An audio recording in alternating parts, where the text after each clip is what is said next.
નમસ્કાર મિત્રો, આપ સૌ મજામાં હશો। આજે આપણે આપણા ધોરણ 3થી 5માં અભ્યાસ કરતા બાળકો એમના ગણન વિશે વાત કરવાના છીએ। સવારથી સાંજ સુધી આ ગણન આપણા જીવનમાં આપણી આસપાસ કોઈને કોઈ રીતે જોડાયેલું રહે છે। તમે સવારે ઉઠો એટલે સૌથી પહેલાં તો ઘડિયાળની સામે નજર જાય છે ને, અથવા તો ઘણાને તો ઘડિયાળ જ જગાડતું હોય છે, એટલે કે ઘડિયાળમાં એલાર્મ મૂક્યું હોય અને એ સમય મુજબ એમને ઉઠવાનો રોજિંદો ક્રમ હોય છે। તો આપણા જીવનમાં જો આ ગણન આટલું બધું જોડાયેલું હોય તો આ ગણનથી એટલે કે ગણિતથી વિદ્યાર્થીઓ કેમ બીતા હશે? જેની સાથે રોજે રોજ આપણે કામ કરતા હોય, જેના વગર આપણા કોઈનું કામ ચાલે નહીં, એવી વસ્તુથી બીકશે નહીં। તમને પણ એવો જ મનમાં પ્રશ્ન થતો હશે। ખરેખર ગણિત એ ખૂબ સરળ છે। અત્યારે આવા સમયે જ્યારે અમારા વિદ્યાર્થીઓ એટલે કે અમારા બાળકો જે તમને અમે સોંપ્યા છે, હા સાચું જ કહું છું કે આ વિદ્યાર્થીઓ, આ બાળકો એ અમારા છે, શિક્ષકોના છે, કે જે અત્યારે એમના દિવસના જે 6 કલાક અમારી સાથે વિતાવવાના હતા એ હવે તમારી સાથે તમારા ઘરે જ વિતાવી રહ્યા છે। તો એમને આ ગણિત કેવી રીતે સરળતાથી સમજાવી શકાય, એના માટે તમે શું કરી શકો એની વાત આજે કરવી છે। સૌ પ્રથમ તો જ્યારે ગણિતની શરૂઆત થાય ને એટલે એમાં સરખામણી આવે। તમને બધાને ખબર જ હશે કે કોઈ પણ નાનું બાળક હોય અને એની સામે 2 વાટકી મૂકી હોય અને બંને વાટકીમાં બાળકને ગમતી વસ્તુ એટલે કે આપણે ઉદાહરણ તરીકે લઈ લઈએ કે કોઈ ચોકલેટ એ મૂકેલી છે। એક વાટકીમાં 3 ચોકલેટ છે, બીજી વાટકીમાં થોડી વધુ છે। બાળક કઈ વાટકી તરફ જશે? હા, તમે ને હું બધા જાણીએ છીએ કે એને ગણિત ગણતા નહીં આવડતું હોય, તેમ છતાંય એને ઓછા અને વધારની સમજ છે જ, અને એટલે જ એ જે વાટકીમાં એની ગમતી વસ્તુ વધારે સંખ્યામાં હશે એ તરફ આકર્ષાય છે। એટલે આ વિદ્યાર્થી કે આ બાળક એક કેટલું સરળતાથી ગણિતનું એક મોટી સંકલ્પના સમજી ગયું છે। એને કોણે સમજાવ્યું હશે? આ એક બાળકમાં કુદરતી રીતે જ આ ઓછા વધારની સમજ વિકસેલી હોય છે। એને આપોઆપ ખબર પડી જાય છે કે આમાં વધુ છે, આમાં ઓછું છે। ગણતરી એટલે કે સંખ્યા સાથે જોડવું એ પછીનો મુદ્દો છે। આવી જ રીતે ગણિતની શરૂઆતમાં જ દૂર, નજીક, નાનું, મોટું આવા બધા સંકલ્પનાઓ પણ ખૂબ જરૂરી છે કે જે પાયાની સંકલ્પનાઓ છે એ વિદ્યાર્થીઓ સરળતાથી શીખી જાય છે। ઘરમાં રહીને તમે પણ એમને આવી સંકલ્પનાઓના મહાવરા કરાવી શકો છો। કેવી રીતે? જેમ કે તમે તમારા બાળકને પૂછી શકો છો કે અત્યારે તું જ્યાં બેઠો છું ત્યાંથી કઈ વસ્તુ આપણા ઘરમાં દૂર છે? ટીવી કે પછી ફ્રીજ? ટીવી કે પછી તારું દફતર? આપણો દરવાજો કે આપણી બારી? આ બેમાંથી શું તારી નજીક છે અને શું તારાથી દૂર છે? તો આ થયું દૂર અને નજીકનું સંકલ્પના। આવી જ રીતે તમે એમને ઘરમાં કઈ વસ્તુઓ વધારે છે, કઈ વસ્તુ ઓછી છે, કઈ વસ્તુ નાની છે, કઈ વસ્તુ મોટી છે, અને કઈ વસ્તુ જાડી છે, કઈ વસ્તુ પાતળી છે, આવી જુદી જુદી સરખામણીની સંકલ્પનાઓની શરૂઆત કરાવી શકો છો। નાના વિદ્યાર્થીઓને જેટલી સારી રીતે આ સંકલ્પનાઓ દ્રઢ થયેલી હશે, એમના ગણિતમાં એમને એટલો જ વધુ ફાયદો થશે। તમે જોશો તો આપણી આસપાસ આપણને ઘણી બધી સંખ્યાઓ જોવા મળે છે। તમે તમારા બાળકને પૂછી શકો છો કે તને આ સંખ્યાઓ ક્યાં ક્યાં જોવા મળે છે? તો એ શું કહે? તમે ક્યારે વિચાર્યું છે? હા, એ કહેશે ભાઈ ઘડિયાળમાં, કોઈ આપણા ચલણી સિક્કા અને ચલણી નોટોમાં સંખ્યાઓ દેખાય। હા, અને જે ટીવી જુએ છે વિદ્યાર્થીઓ એ ટેલિવિઝનમાં એમાં જો સમાચાર એટલે કે ન્યૂઝ ચાલતા હોય તો એમાં દરરોજના આંકડા આવે છે। તો નાનાથી લઈને મોટી અનેક સંખ્યાઓ એમને દરરોજ સાંભળવાનો મોકો મળે છે। હવે પ્રશ્ન એટલો જ છે કે આપણે વિદ્યાર્થીને શું કામ આપી શકીએ? તો આપણે વિદ્યાર્થીને શું એવું કામ આપી શકે કે આજે હું તને આખા દિવસનો સમય આપું છું, આ દિવસ દરમિયાન તે જેટલી સંખ્યાઓ જ્યાં જ્યાં જોઈ હોય તેની યાદી કરવા માટે પ્રયત્ન કર. અને પછી જ્યારે આપણે સાંજે એમની સાથે બેસીએ અને એને વાલથી પૂછીએ કે બોલ આજે કઈ કઈ સંખ્યાઓ જોઈ, તો ઘણી બધી સંખ્યાઓ તો એમણે એવી પણ જોઈ હશે અથવા તો સાંભળી હશે કે જે એ લખવાનું કે વાંચવાનું શીખ્યા પણ નથી. જેમ કે નાના વિદ્યાર્થીઓ સરળતાથી કરોડ, લાખ આવી સંખ્યાઓ બોલતા થઈ જાય છે. એમને આ ક્યાંથી સાંભળવા મળ્યું હશે? એમને શીખવામાં તો આજુ આવ્યું જ નથી. હા, આપણી આસપાસથી. અને એના માટે આપણે એમને થોડી મદદ કરવાની છે. કેવી? તો જે આ કામ આપણે આપ્યું સંખ્યાઓને નોંધવાનું, પછી એ સંખ્યાઓ વિશે વાત કરવાની કે આ તે જે સંખ્યાઓ લખી છે એમાં કઈ સંખ્યા મોટી હશે, કઈ સંખ્યા નાની હશે. તમને પણ એમ થતું હોય કે આ કેવી રીતે શીખવી શકાય? એના માટે જુદા જુદા રસ્તા છે. એક તો એ છે કે આપણે એને એ સંખ્યા જેટલી વસ્તુઓ ગણવા માટે કહીએ. જેમ કે એક ઉદાહરણ આપું કે 5 અને 7 એણે લખ્યા છે, આ બેમાંથી મોટી સંખ્યા કઈ? તો એને 5 વસ્તુઓ આપીએ અને બીજી તરફ 7 વસ્તુઓ આપીએ, તો એ જોઈને પણ એ આપણને કહી શકે છે કે ભાઈ આ 7 છે એ મોટા છે અને 5 છે એ એના કરતાં નાના છે. બીજી એક રમત પણ આપણે કરી શકીએ જેને કહેવાય છે ઓરલ મેથ્સ. ઘરે બેઠા બેઠા આપણે જ્યારે આપણા સંતાન સાથે વાતો કરતા હોઈએ એ સમયે આ ઓરલ મેથ્સની રમત રમવાની તો બહુ જ મજા આવશે. જેમ કે પહેલી ઓરલ મેથ્સની રમત એવી બને કે હું જે સંખ્યા બોલું એની તરત પછીની સંખ્યા તારે બોલવાની. તો જુઓ તો વિદ્યાર્થીને અને તમને બંનેને આ રમવાની ખૂબ મજા આવશે. જેમ કે હું બોલું 9 તો એ કહેશે 10, હું બોલું 15 તો એ કહેશે 16. તો આવી રીતે તમારું સંતાન એની જવાબ આપશે. પછી થોડો સમય થાય અને એનો મહાવરો થઈ જાય અને ઝડપથી જવાબ આવવા માંડે તો પછી તરત પહેલાંની સંખ્યા પૂછી શકાય. પછી એને નિયમ બદલી અને થોડા દિવસ પછી આપણે એને ઉમેરવા માટે પણ આ ઓરલ મેથ્સની ગેમ રમાડી શકીએ. જેમ કે હું જે સંખ્યા બોલું એમાં 3 ઉમેરું તો કેટલા આવશે? ચલો ગણીને મને કહેજો. તો પહેલી સંખ્યા હું બોલું છું 5, તો એમાં 3 ઉમેરીને કેટલા થશે એને વિચારવા દો. એ ગણી અને જવાબ આપશે 8. અને તમને કહું આ સમયે તમારે એની તરફ આપણે ધ્યાન આપવાનું કે કેવી રીતે ગણે છે, એમાં આપણે મદદ કરવાની. કે ઘણી વખત વિદ્યાર્થી એવું કરે કે 5માં 3 ઉમેરવા છે તો 1, 2, 3, 4, 5 આવું ગણે, ત્યારબાદ બીજી 3 ઉમેરે એટલે કે 1, 2 ને 3. હવે આ બધાને ભેગા ગણે કે 5 અને 3 કેટલા, તો પાછું ફરી ગણશે 1, 2, 3, 4, 5, 6, 7 ને 8. આવી રીતે જવાબ આપે એ સાચું જ છે, એની જે સમજ છે એ સાચી જ છે, પરંતુ હવે આપણે એને થોડીક ઝડપ પણ લાવવાની છે. એટલે ટૂંકો રસ્તો પણ બતાવી શકીએ કે હવે 5 તો મેં કહ્યા જ છે, હું બોલ્યો જ છું 5, તો એ વારે વારે શું કરવા ગણવાના છે? એમાં કેટલા ઉમેરવાના છે? તો 3. તો દર વખતે 3 જ ઉમેરવાના છે, તો તું 3 જ ગણ કે 5 તો છે જ. ત્યાર પછી 6, 7 અને 8 થઈ ગયું.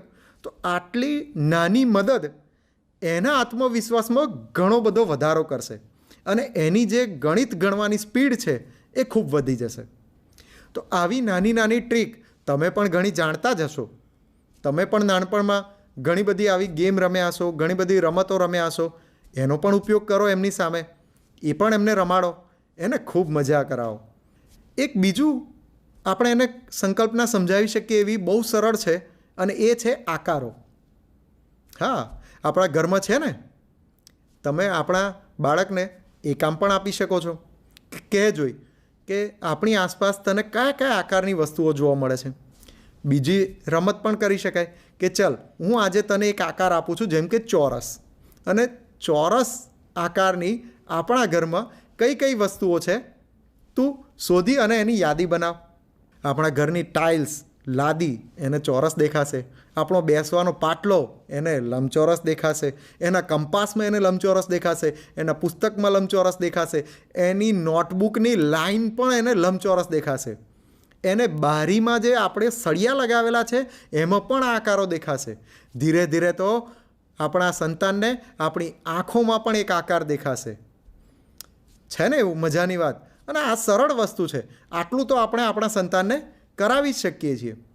આ ઉપરાંત આપણે જ્યારે ઘર માટે કેટલોક સામાન ખરીદવા માટે બજારમાં જઈએ છીએ, તો આ સામાન જ્યારે લઈને આવીએ તો આપણા સંતાનને, આપણા બાળકને આપણે કયો કયો સામાન અમે આજે લાવ્યા છીએ એ તું યાદી બનાવ. સાથે સાથે આપણે એ સામાન કેટલો લાવ્યા છીએ એ પણ એને જોવા માટે કહી શકીએ છીએ. એનાથી તમે કહો જોઈ એ શું શીખશે? હા, કેટલીક વસ્તુઓ વજનમાં આપણે લાવીએ છીએ, તો કેટલીક વસ્તુ નંગ ઉપર આપણે લાવીએ છીએ, તો એ ગણિતની, વજનની કે નંગ સંખ્યાની જે એની સમજ છે એ પાકી કરશે. કે આપણી લાવેલી તમામ વસ્તુઓની યાદી થઈ જાય તો એની સામે એના આપણે કેટલા પૈસા ચૂકવીને આવ્યા છીએ એ પણ એને લખાવવું જોઈએ. અને એ જો યાદી બનાવે તો એની મદદથી ધીરે ધીરે એને હિસાબ કિતાબ પણ સમજમાં આવવા લાગશે. જ્યારે વિદ્યાર્થી હિસાબ લગાવે તો એમાં એને સરવાળો આવડી જશે કે કેવી રીતે સરવાળો થાય. તમે જ્યારે બજારમાં જાઓ છો ત્યારે શું નોટ અને પેન લઈને સરવાળો કરો છો કે ગુણાકાર કરો છો? ના, આપણે એમ નથી કરતા. તો આપણે કેવી રીતે સરવાળો, બાદબાકી, ગુણાકાર કરીએ છીએ? મોઢે જ કરીએ છીએ ને, મૌખિક રીતે. તો આ આપણે આપણા સંતાનોને ના શીખવાડી શકીએ કે મોઢે કેવી રીતે થાય? કરી જ શકીએ, બહુ સરળ છે. આપણે એક ટૂંકી રીત એની જોઈએ કે મૌખિક રીતે સરવાળો કેવી રીતે થાય. આપણા સંતાનની પાસે આવી એક ખાનાવાળી જો નોટ હોય તો એમાં આપણે 1 થી 100 જો આવી રીતે લખ્યા હોય તો આની મદદથી પણ આપણે મૌખિક સરવાળો, બાદબાકી ખૂબ સરળતાથી શીખવાડી શકીએ છીએ.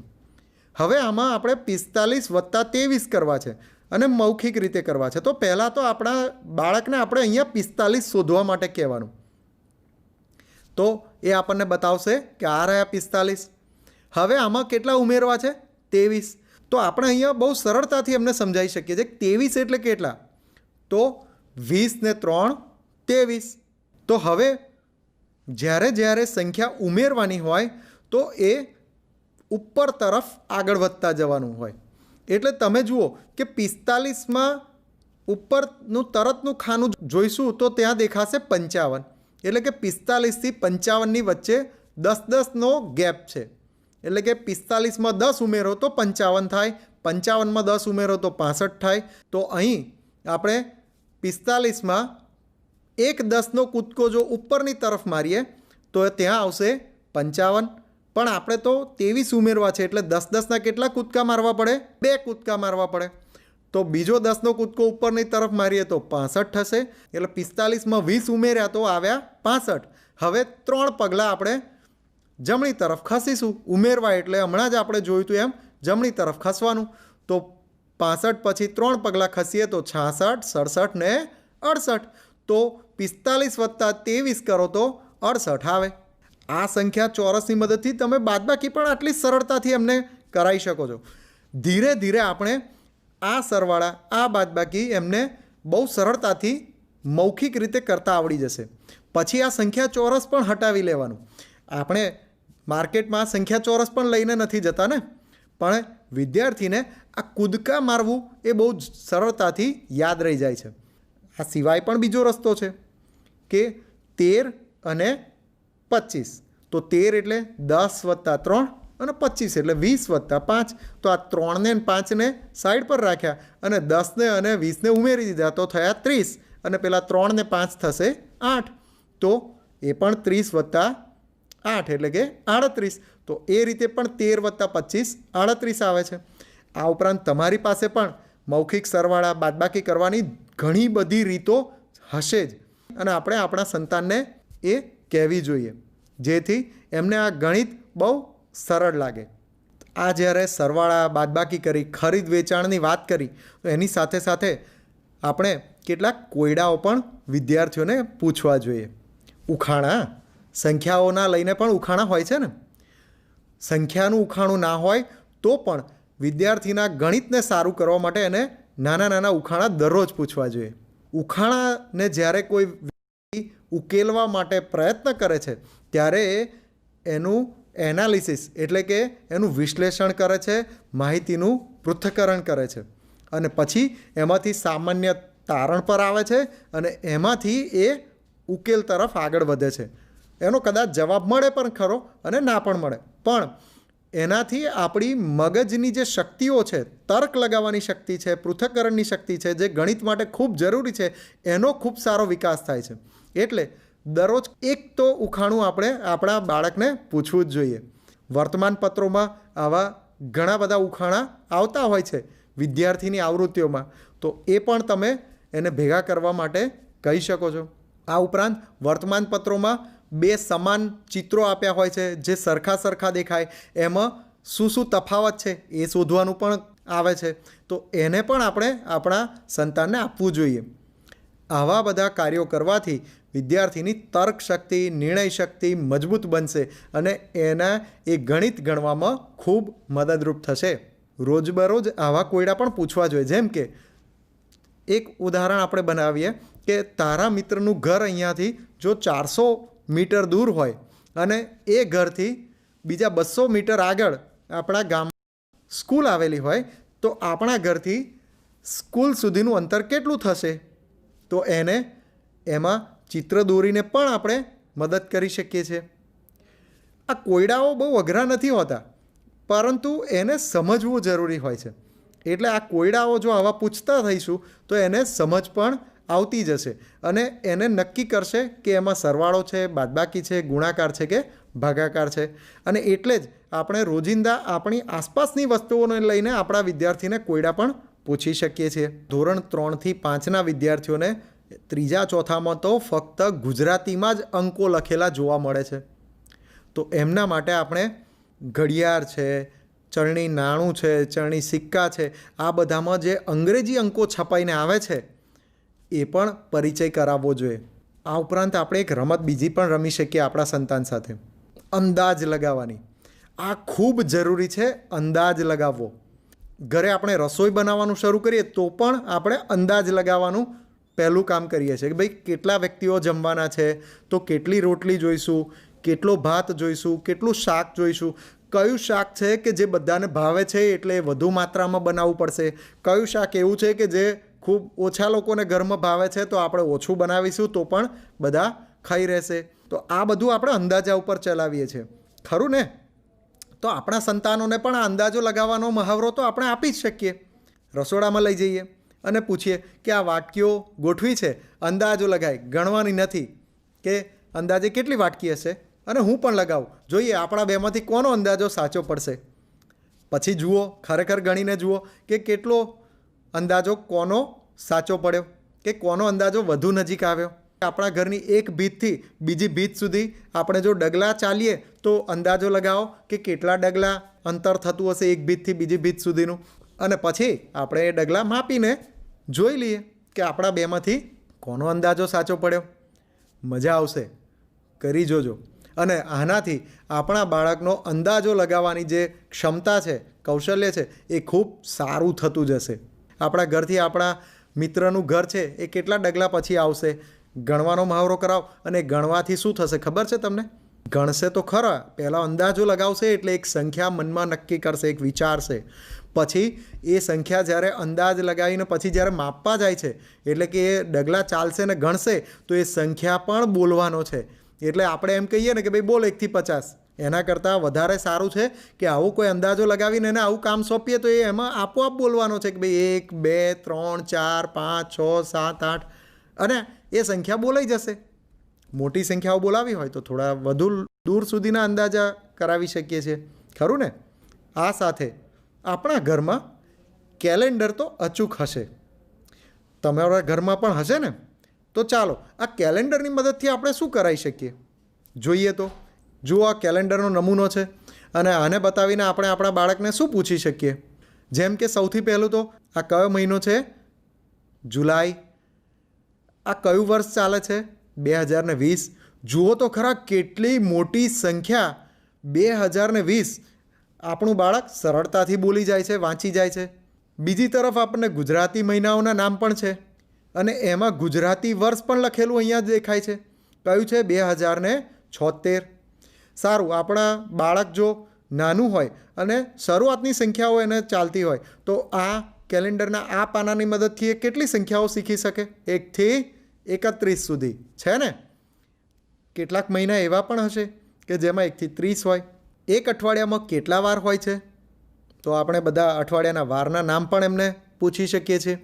અને આપણું બાળક એ દરરોજ વાર આપણને જણાવે. આજે કઈ તારીખ છે એ પણ જણાવે. જેમ કે આજે 25 તારીખ છે, તો 25 તારીખે કયો વાર છે આજે? હા, તો શોધીને શું કહેશે? શનિવાર. જુઓ કોઠો કેવી રીતે વંચાય. આ એક કોઠા સ્વરૂપે આપેલું કેલેન્ડર છે. એ એને આવડી જશે આની મદદથી. આ મહિનામાં કેટલા રવિવાર આવવાના છે? તો 4 રવિવાર આવવાના છે. આજે 25 તારીખ છે, તો હવે પછી રવિવાર કઈ તારીખે આવવાનો છે? તો 26 તારીખે આવવાનો છે. તો આજની જે તારીખ છે એની પહેલાં ગઈકાલે કઈ તારીખ હતી? તો તરત પહેલાંની સંખ્યા. આવતીકાલે કઈ તારીખ હશે? તો તરત પછીની સંખ્યા. આવું ઘણું બધું આપણે એમને પૂછી અને સમજાવી શકીએ છીએ. જો આપણી પાસે આખા વર્ષનું કેલેન્ડર હોય તો આપણે શું એમને આખા વર્ષના મહિના કેટલા? તો 12 મહિના. અંગ્રેજી મહિનાના નામ, ગુજરાતી મહિનાના નામ, 7 વારના નામ, એ પણ આની મદદથી આપણે સમજાવી શકીએ છીએ. કેલેન્ડર જોઈને આપણે એક એવો પ્રશ્ન પણ પૂછી શકીએ છીએ કે ભાઈ કયા મહિનામાં કેટલા દિવસ આવે છે? કેટલા એવા મહિના છે કે જેમાં 31 દિવસ હોય? કેટલા એવા મહિના છે કે જેમાં 30 દિવસ હોય? હવે જે આપણે સંખ્યા જોયું હતું એમાં જ્યારે એક કૂદકો મારતા તો 10 સંખ્યા વધતી હતી. જુઓ અહીંયા પણ એક સંખ્યા ચોરસ જ છે. તો આમાં જુઓ તો એક સંખ્યા પરથી બીજી સંખ્યા તરફ તરત જમણી તરફના ખાનામાં કૂદકો મારે તો એ કૂદકો કેટલી સંખ્યાનો થયો કહેવાય? જેમ કે અહીં જોઈએ તો આપણે 1 ઉપરથી તરત જમણી તરફ કૂદકો લગાવીએ તો એ 8 ઉપર પહોંચે છે. તો એ કેટલા અંકોનો કૂદકો થયો કહેવાય? પેલા સંખ્યા ચોરસમાં તો 10 હતો, તો અહીંયા કેટલા અંકોનો કૂદકો લાગ્યો? તો એની જાતે જ એને શોધવા દો, ગણવા દો કે 7 કૂદકો વાગે છે. તો કેલેન્ડરમાં 7નો કૂદકો કેમ વાગતો હશે? કારણ કે એક અઠવાડિયાના વાર કેટલા હોય છે? 7. આવું કેટલીક સામાન્ય બાબતો કે જે એના ગણિત શિક્ષણ માટે ખૂબ જરૂરી છે એવી આપણે બહુ સરળતાથી એને સમજાવી શકીએ છીએ. 15થી ડાબી તરફ કૂદકો મારીએ તો કેલેન્ડરમાં કઈ સંખ્યા આવે છે? તો 8 આવ્યો. એટલે કે 7 ઓછા થયા. એટલે દર 7મા દિવસે જો આજે 1લી તારીખે બુધવાર છે તો 14 દિવસ પછી કયો વાર હશે? તો ગણવા દો એને. કેવો સરળ પ્રશ્ન કે 14 દિવસે બુધવાર જ આવવાનો છે ફરી. 1લી તારીખે બુધવાર છે તો 21 દિવસ પછી કયો વાર આવશે? 21 દિવસ પછી કઈ તારીખ આવે? તો 22 તારીખ. અને એ તારીખે પણ શું હોય? બુધવાર જ. એટલે જુઓ દર 7 ગુણાંકમાં પૂછતા જાઓ તો એનો એ જ વાર રિપીટ થવાનો છે, ફરી આવવાનો છે. જો 9મી તારીખે ગુરુવાર છે તો 14 દિવસ પછી કયો વાર આવશે? તો હવે તો બહુ સરળતાથી ઝડપથી કહી શકશે કે ભાઈ ગુરુવાર જ આવવાનો છે. હવે આમાં થોડુંક અઘરું પણ કરી શકીએ છીએ કે 9મી તારીખે ગુરુવાર છે તો 15 દિવસ પછી કયો વાર આવશે? તો ખબર છે કે 14 દિવસ વાર જ આવવાનો છે. તો 15મા દિવસે શું હોય? શુક્રવાર. છે ને સરળ? તો આવું કેલેન્ડર બતાવીને પછી ધીરે ધીરે આપણે વિદ્યાર્થીઓને મૌખિક કોયડા સોલ્વ કરતા શીખવાડી શકીએ છીએ. અને કેલેન્ડરની મદદથી હજુ પણ ઘણી બધી બીજી ગાણિતિક સંકલ્પનાઓ આપણે શીખવી શકીએ છીએ. કેલેન્ડર છે, આપણા ઘરમાં રસોડામાં પડેલી વસ્તુઓ છે, આપણા કબાટમાં પડેલી વસ્તુઓ છે, એ ગણિત શીખવામાં કેટલી બધી મદદરૂપ થઈ શકે છે. હવે કેટલીક ગાણિતિક રમત બીજી પણ એક યાદ કરાવું. 7 અપ જે આપણા વિદ્યાર્થીને ઘડિયા શીખવામાં મદદરૂપ થાય છે. એની મદદથી આપણે અવયવી પણ શીખવી શકીએ છીએ. 7 અપ રમત ખબર છે તમને? ક્રમશઃ ખેલાડીઓએ 1, 2, 3, 4, 5, 6 એમ બોલતા જવાનું છે.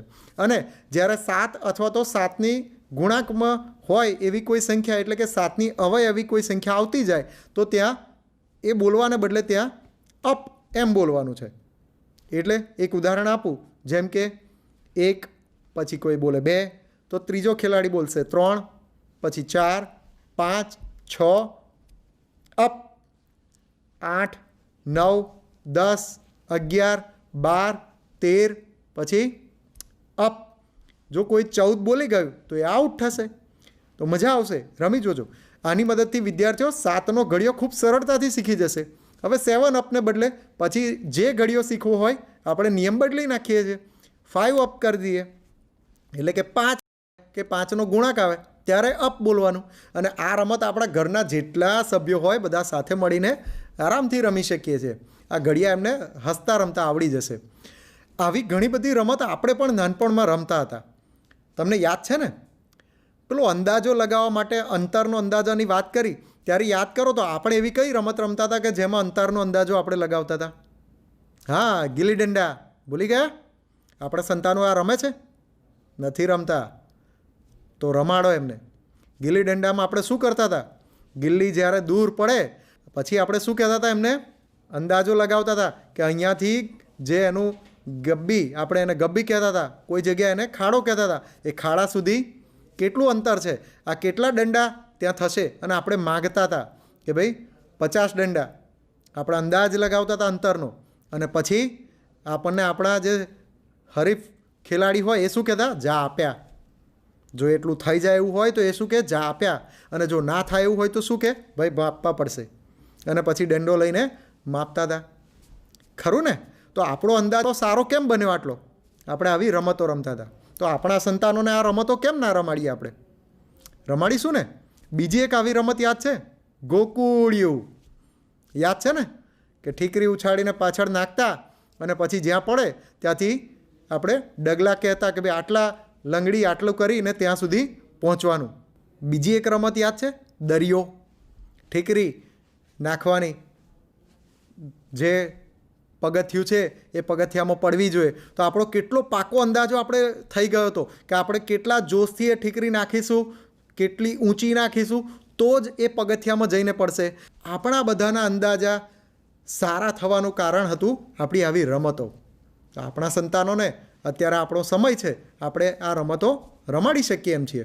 આ ઉપરાંત સાપ સીડી છે, લૂડો, 64 કહેવાય ને, પછી અમદાવાદ, નવો વેપાર, આ બધી રમતો જો પડી હોય આપણા ઘરે તો કાઢો, એના પરથી દૂર ખંખેડો અને આપણા સંતાનની સાથે એને રમો. અને આવી બધી રમતોથી એમનું ગણિત ખૂબ સારું થઈ જશે, એમને ગણિતમાં ખૂબ મજા આવતી થઈ જશે. તો આપણે પણ આપણા સંતાનો સાથે એમનું ગણિત સારું કરવા માટે એમને બીજી કોઈ મોટી મોટી દાખલા કે એવું ના ગણાવીએ તો કંઈ વાંધો નહીં, પણ એમની આવી પાયારૂપ સંકલ્પનાઓને આવી રમતો રમીને, આવી પ્રવૃત્તિઓ કરીને એમની સાથે મજા કરીને શીખવી શકીએ છીએ. તો આશા છે કે આપ સૌ આવી રમતો આપના સંતાનો સાથે અચૂક બેસીને રમશો અને એમને ગણિતની સંકલ્પનાઓ સમજવામાં મદદરૂપ થશો. આભાર.